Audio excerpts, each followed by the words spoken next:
안녕하세요. 잡시광입니다.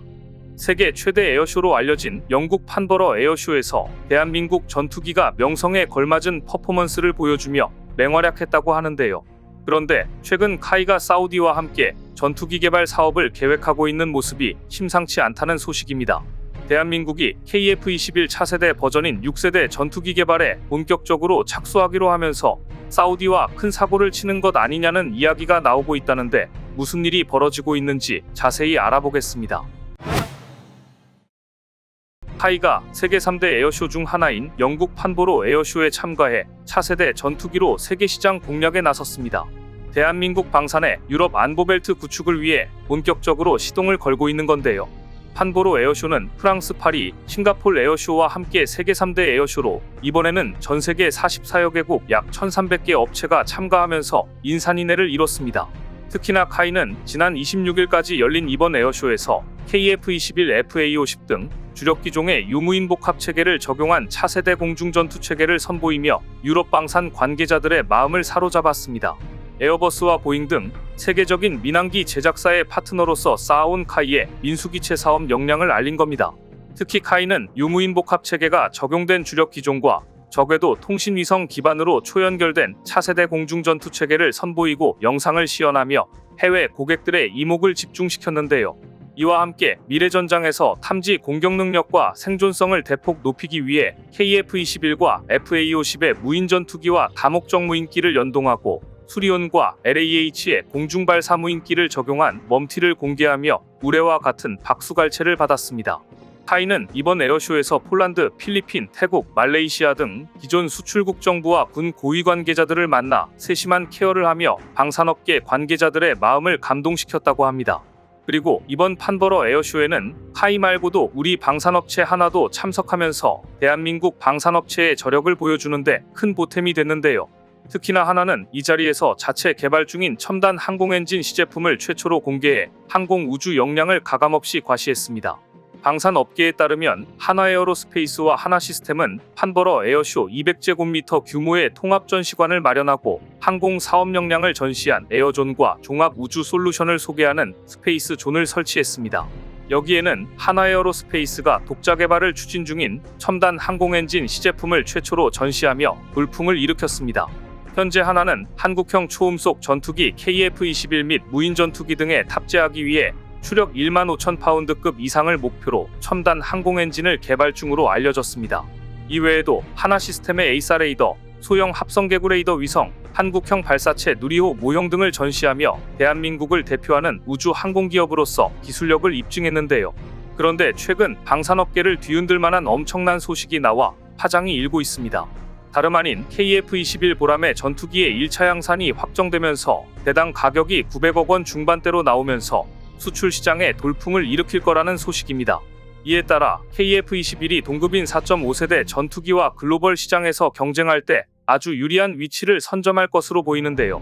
방산업계에 따르면 현재 KF-21의 동급으로 여겨지는 유로파이터 타입은 라팔이 있지만 가성비가 매우 떨어집니다. 실제로 유로파이터의 대당 가격은 1,722억 원, 라팔은 1,800억 원으로 KF-21의 2배에 가까운 가격을 지불해야 합니다.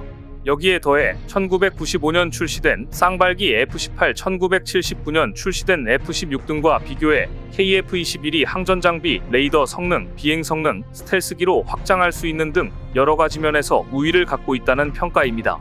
실제로 KF-21은 10개의 무장을 달 수 있으며 최고 속도는 마하 1.8, 최대 항속거리 2,900km, 실제 전투행동 반경은 780km 수준으로 방산 전문가들 역시 성능이 매우 훌륭하다는 분석을 내놓고 있습니다.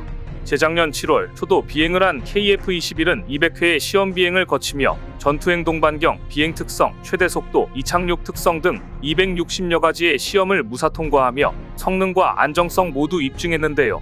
이번에 방사청으로부터 1차 양산 승인을 받은 KF-21은 내년 6월 2차 양산 계약이 완료되면 총 40대가 생산될 예정으로 나머지 80대는 지대공 타격 능력 등의 시험을 거쳐 양산을 하게 될 것으로 보입니다. 이런 가운데 최근 전세계 차세대 전투기 개발 사업이 모두 기약 없이 연기되면서 KF-21에게 엄청난 기회가 찾아올 것이란 분석이 나오고 있다고 합니다. 5세대 전투기가 실전에 배치되고 있는 가운데 미국 등 서방 국가들이 미래 전투기 시장을 선점하기 위해 6세대 전투기 개발에 집중하고 있었지만 계획이 틀어져 버린 겁니다.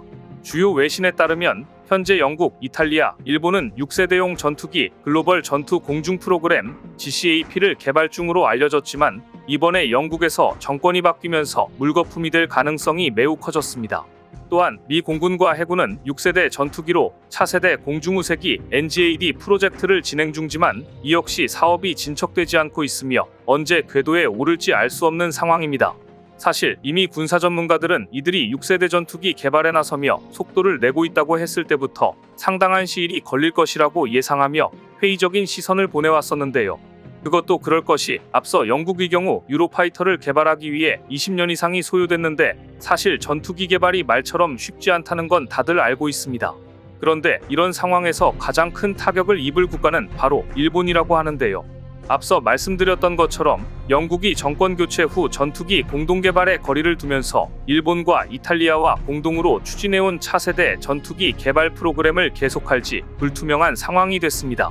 주요 외신에 따르면 이달 초 출범한 키어 스타머 정부가 지난 14년간 보수당 집권 기간 국방력이 저하됐다며 국방 전략 재검토에 착수하면서 전투기 개발 프로젝트가 폐지될 수 있다는 관측이 우세합니다.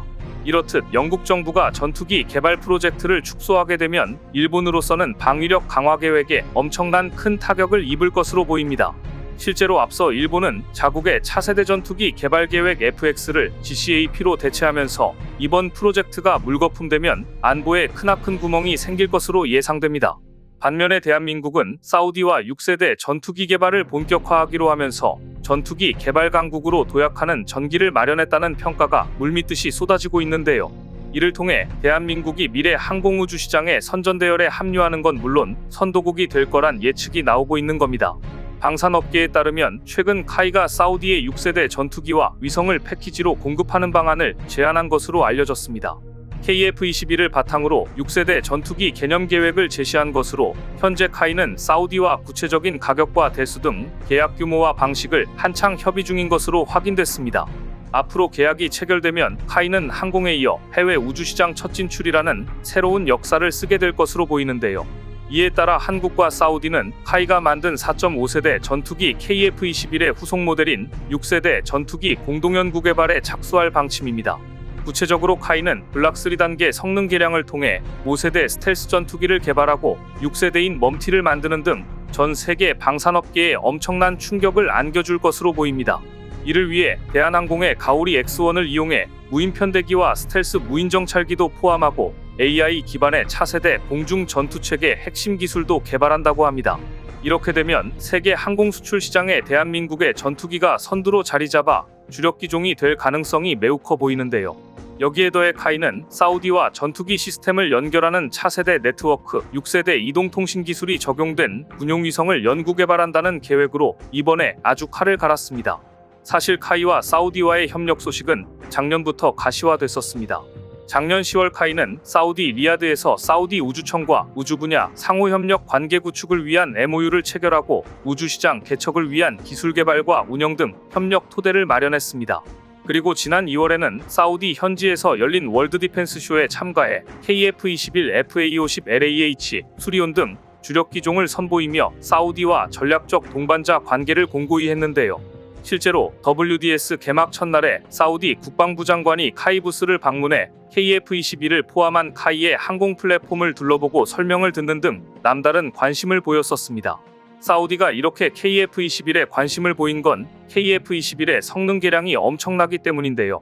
실제로 한때 KF-21 블록3로 불리던 KF-21EX는 5세대 전투기에 준하는 성능을 위해 새로운 성능을 추가할 것으로 알려졌습니다. 우선 내부 무장창을 장착해 외부 무장을 장착할 때보다 스텔스 성능을 더욱 높일 수 있는데 이는 미국 등 군사강국만이 구현할 수 있는 첨단 기술입니다. 이뿐 아니라 미티어 장거리 공대공 미사일 4발 혹은 8발의 소형 스마트 공대지 무장이 장착되는 등 벌써부터 사우디의 마음을 두근거리게 하고 있습니다. 그 중에서도 KF-21EA의 전자전 공격기가 개발에 착수했다는 소식이 들려오고 있는데요. 성능 개량 첫 번째 버전인 KF-21EA는 현재 ADD에서 기초 연구를 수행 중인 것으로 알려졌습니다. ADD는 KF-21EA를 위해 개조 방안을 연구하고 있는데 후방석을 전자전 오퍼레이터가 탑승할 수 있는 좌석으로 바꾸고 총 3개의 전자 공격 장비와 2개의 전자정보 수집 장비를 장착할 계획이라고 합니다.